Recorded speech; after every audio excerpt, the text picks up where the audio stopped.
हरे कृष्णा कृष्ण कृष्ण हरे हरे, हरे राम राम राम हरे हरे। इस प्रकार से हम लोग भागवत महापुराण के 10 मिनट्स सीरीज़ के 97th एपिसोड तक पहुँचे हैं।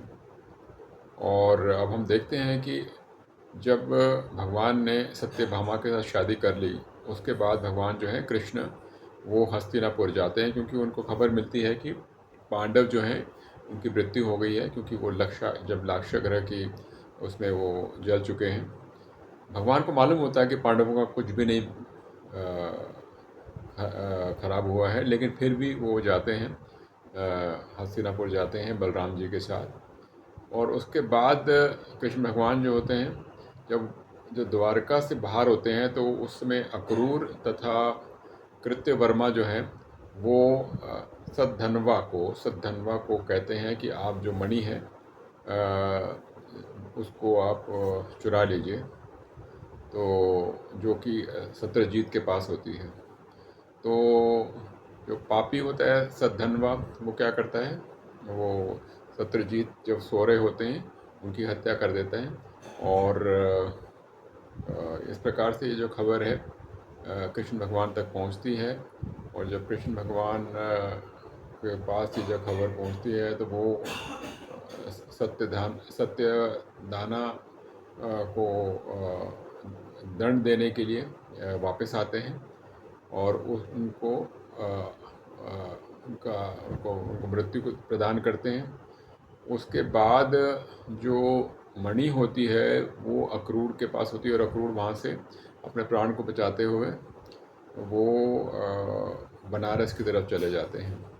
और फिर भगवान जो हैं अक्रूर को बोलते हैं कि वो द्वारका आ जाए, और वो अपनी गलती मानते हैं और जो मणि होती है वो वापस कर देते हैं। कहने का तात्पर्य ये है, जो ये मणि है इससे काफ़ी भौतिक रूप से लाभ जरूर होता हो, सोना वो प्रकट करती थी, लेकिन उससे काफ़ी लोगों का बुद्धि भ्रष्ट होती है और काफ़ी पापाचार फैलता है और काफ़ी लोभ होता है और गलत प्रवृत्तियां पैदा होती हैं। तो ये हमें सीखने को मिलता है इसमें। आगे की कथा ये होती है कि एक बार भगवान कृष्ण जो हैं वो पांडवों से मिलने के लिए इंद्रप्रस्थ जाते हैं। वहाँ पे वो कुंती देवी जी से मिलते हैं, युधिष्ठिर से मिलते हैं, बाकी पांडवों के साथ मिलते हैं और काफ़ी समय तक उनके पास रहते हैं। एक दिन जब कृष्ण और अर्जुन जो हैं वो जंगल की तरफ निकले होते हैं, तो जंगले की तरफ निकले होते हैं, तो वहाँ पे उनका जो मुलाकात होता है कालिंदिनी नाम की स्त्री के साथ होता है, जो कि सूर्य देवता की पुत्री थी। कालिंदी जी जो थी वो काफ़ी तप करती थी और वो इच्छा करती थी कि उनका जो विवाह है विष्णु के साथ हो, भगवान विष्णु के साथ हो। और इस प्रकार से कालिंदिनी को भगवान कृष्ण ले चलते हैं अपने रथ में और द्वारका में ले जाके उनके साथ विवाह रचते हैं। आगे कथा ये बढ़ती है कि भगवान कृष्ण जो हैं वो उसके बाद अवंतीपुर जाते हैं। वहाँ पे काफ़ी सारे राजाओं के बीच में स्वयंवर हो रहा होता है। वहाँ पे उनके बीच में एक स्त्री होती है, बहुत खूबसूरत होती हैं, जिनका नाम मित्राविंदा होती हैं। उनको भगवान हरण करते हैं। वो जो होती हैं वो अवंती के राजा की बहन होती हैं, और वो उनकी इच्छा थी कि वो कृष्ण के साथ शादी करें। इसके बाद भगवान कृष्ण जो हैं वो अयोध्या जाते हैं और उधर जाके सत्या जो होती हैं, जो कि राजा नग्नजीत की पुत्री होती है,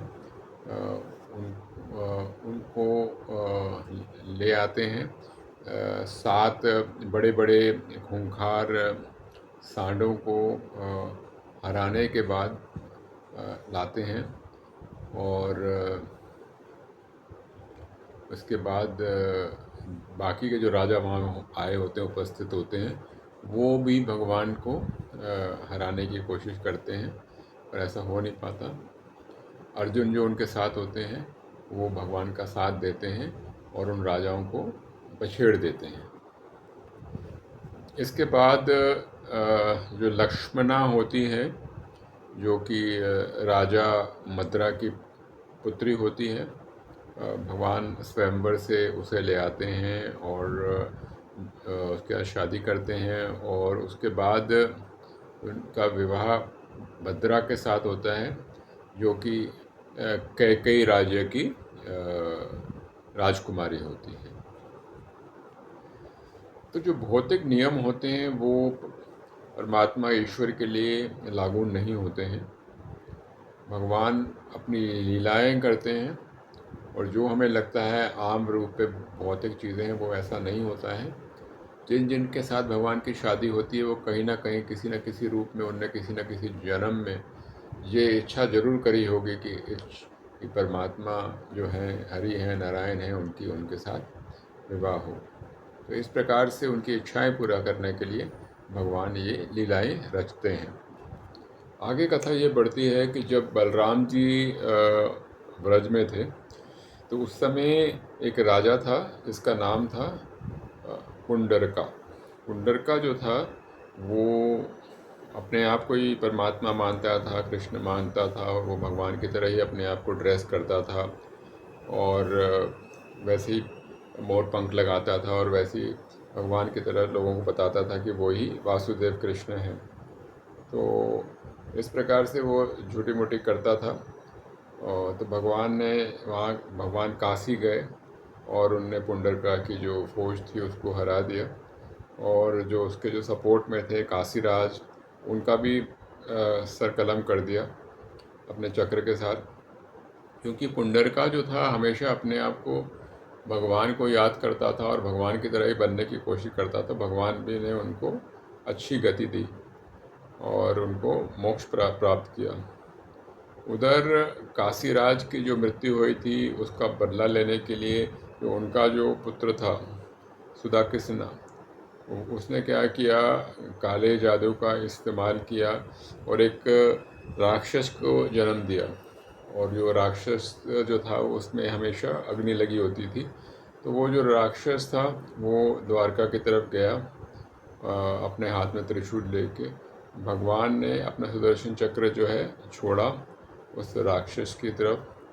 तो राक्षस जो था वापस काशी की तरफ गया और उसने जो सुदाकृष्णा थी और उसका जो शहर था उसको ही जला डाला। एक बार की बात है, नारद मुनि जो थे वो हमेशा भगवान के दर्शन करने की लालसा रखते थे। तो नारद मुनि जो है वो बार बार वो कुछ ना कुछ बहाना ढूंढते थे कि भगवान से मिला जाए। तो वो द्वारका जाते हैं, और द्वारका जाते हैं वो उनको बहुत ही उनको अचंभा होता है कि इतने 16,000 जो रानियां हैं उनकी द्वारका में वो कैसे रह रही हैं। तो वो देखते हैं कि भगवान जो है हर एक अपनी रानी के साथ अलग महल में रहते हैं और हर एक को समय देते हैं, उनके परिवार के साथ उनके साथ रहते हैं, उनके पुत्र होते हैं, उनकी पुत्री होते हैं, उनके साथ खाते हैं, पीते हैं, रहते हैं, खेलते हैं। और वहाँ पे जो लोग आते हैं, जो गेस्ट होते हैं, उनको रिसीव करते हैं, शतरंज खेलते हैं।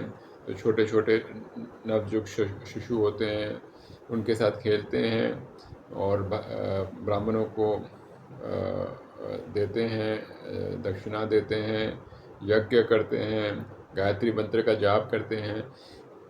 उन सब जगहों पे हर जगह पे अलग अलग सोते हैं। इस प्रकार से भगवान की लीला देख के नारद मुनि एकदम हैरान हो जाते हैं। तो भगवान वहाँ पे हर एक अपनी जो रानी थी उन सब के साथ 16,108 रानियों के साथ हर एक के साथ 16,108 रूप बना के उनके साथ रहते थे और उनके साथ समय बिताते थे। हरे कृष्ण कृष्ण कृष्ण हरे हरे, हरे राम राम राम हरे हरे।